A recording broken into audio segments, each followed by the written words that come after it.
ओम नमः शिवाय। दोस्तों, स्वागत है आपका अपने चैनल मदर अर्थ योगी की यात्रा पे। आध्यात्म तंत्र क्या है? आध्यात्म तंत्र यानी आत्म अध्ययन के साधन का टूल, इंस्ट्रूमेंट। तो सबसे पहले इस मतलब को समझें कि अध्यात्म का मतलब क्या होता है। जब हम अध्यात्म में उतरते हैं तो अपने आत्मिक शरीर यानी सूक्ष्म शरीर का अध्ययन कर पाते हैं। सूक्ष्म शरीर का अध्ययन करना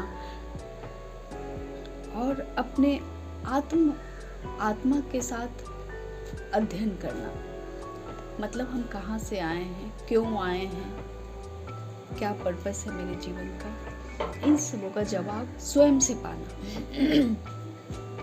हमारे 3 प्रकार के शरीर होते हैं। स्थूल शरीर, ग्रॉस बॉडी, जो ऑल सॉलिड्स है, सब कुछ ठोस पदार्थ से बना हुआ। सूक्ष्म शरीर, सटल बॉडी, जिसमें मन, बुद्धि, अहंकार बसते हैं। और कारण शरीर या आत्मिक शरीर,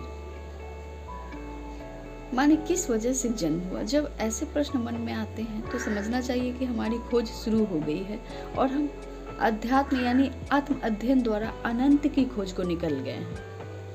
आत्मा या सोल एक ऊर्जा है जो कभी खत्म नहीं होता, कभी मरता नहीं है, जो कई कई जन्मों से जन्म ले रहा है, शरीर बदल बदल कर, और यही जन्मों से चिंता किए जा रहे हैं हम सभी कि जीने के साधन को कैसे अधिक से अधिक जुटाएं ताकि जीवन आसान हो जाए, हम खुश रहें।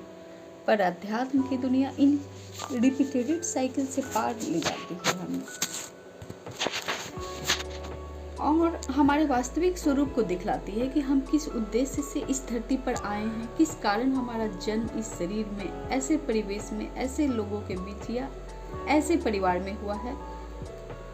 वो कौन सा लेसन है जो हम इस परिवेश से लेना है और आत्मिक खोज के लिए अध्यात्म को चुनकर जीवन को सफल बनाना है। हमें कैसे कार्य करने चाहिए कि शरीर और मन के साथ साथ आत्मिक सेटिस्फेक्शन हो, जो बहुत यानी समझ लीजिए कि आत्मिक संतुष्टि ही हमारे जीवन जीने का आधार होती है, जो हम समझ नहीं पाते हैं। लेकिन आध्यात्म में उतरने के बाद सिर्फ यही एक उद्देश्य और इसी उद्देश्य का बृहद संसार अपने अंदर समाकर हम लोग जीने लगते हैं। जीवन में मानव ने बहुत कुछ किया है आत्मिक संतुष्टि के लिए, पर क्या वो संतुष्ट हैं? दरअसल इस खोज में अध्यात्म में प्रवेश होता है, इसी खोज के लिए। और अध्यात्म के टूल हमारे अंदर, हमारे शारीरिक तंत्र में ही बसते हैं। सभी कुछ खोज का माध्यम जब हम स्वयं बनते हैं, स्वयं को जब हम खोजना शुरू करते हैं, तो इस मार्ग में गुरु की जरूरत होती है। ऐसा गुरु जो सही दिशा दिखा सके, जिसमें सावधानी भी बरतनी चाहिए गुरु के चुनाव में। अध्यात्म तंत्र को समझने के सर्वप्रथम जब आपको गुरु की प्यास लगने लग जाए, तो अगर खुद ब खुद ऐसा हुआ कि प्यास आपको आपके लायक गुरु आपके पास स्वयं ले जाएगी। लेकिन यही वो क्षण भी होता है जब हम ऐसे गुरुओं के चक्कर में पड़ जाते हैं जो धन कमाना या किसी सिद्धि को सिखलाने का दावा करे। जो तो सावधान हो जाएं दोस्तों, वो गुरु जो आपको पूर्णतः समर्पण सिखलाता हो।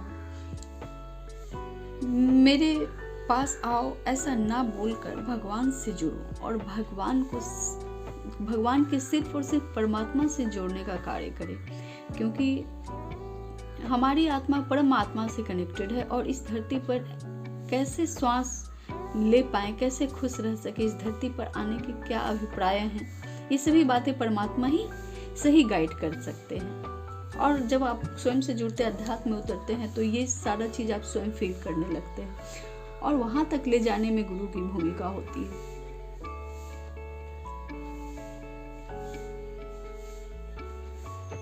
तो आत्मा के जो तंत्र होते हैं, हमारा शरीर ही हमारे आत्म का, अध्यात्म का या परम पिता तक पहुंचने का या ब्रह्मांड के नियंता तक पहुंचने का, और इस धरती से लेकर कई कई ब्रह्मांड आकाश तत्व को समझने का। क्योंकि अध्यात्म जो है वो आत्म अध्ययन की ओर ले जाता है और इसमें जितना मौन रह सके, जितना लोगों से कम मिल सके, जितना अपने ऊपर आप काम कर सके, योगा, प्राणायाम, मेडिटेशन, और अपने काम में व्यस्त, परिवार हो या परिवार से बाहर हो, कोई फर्क नहीं पड़ता। आप अकेले रह रहे हैं या फैमिली के साथ रह रहे हैं, ये कोई नहीं फर्क पड़ता। ये यूनिवर्स जब स्वयं आपको चुनता है, जब आपके अंदर प्यास जगती है, तो वो सारे कार्य खुद ब खुद वो करवाने लगता है, आपको दिन ब दिन स्ट्रॉन्ग बनाता जाता है। इसलिए आत्म अध्ययन का टूल हमें यही सिखलाता है, यही बतलाता है कि हमें कैसे खान पान रखना चाहिए, हमें कैसे कितने बजे सोना चाहिए, उठना चाहिए। इसमें घड़ी तो आता ही नहीं है, लेकिन खुद ब खुद आपका बॉडी, माइंड और सोल जो है एक्टिव होकर आपको गाइड करने लग जाता है।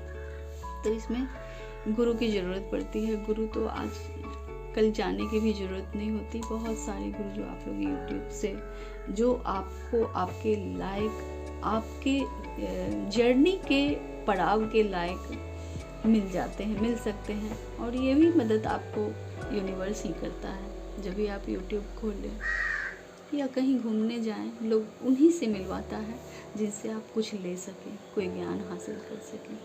तो इसलिए इस आध्यात्म तंत्र का प्रयोग और उपयोग जो है बहुत सावधानी से, एक अपने ऊपर काम करके, तपा के, मेडिटेशन, योग, प्राणायाम करके हम लोग उसको पा सकते हैं, पाया जा सकता है। और बावजूद इसके अगर आपके मन में, मेरे विचार से, मेरे समझ से जो भी समझ में आया, मैंने आप लोगों से कनेक्ट करके ये बातें शेयर की हैं। लेकिन अगर बावजूद इसके अगर कोई क्वेश्चन है किसी विषय में, तो आप कमेंट में कर सकते हैं। फिर मिलते हैं आपसे अगले वीडियो पे। ओम नमः शिवाय।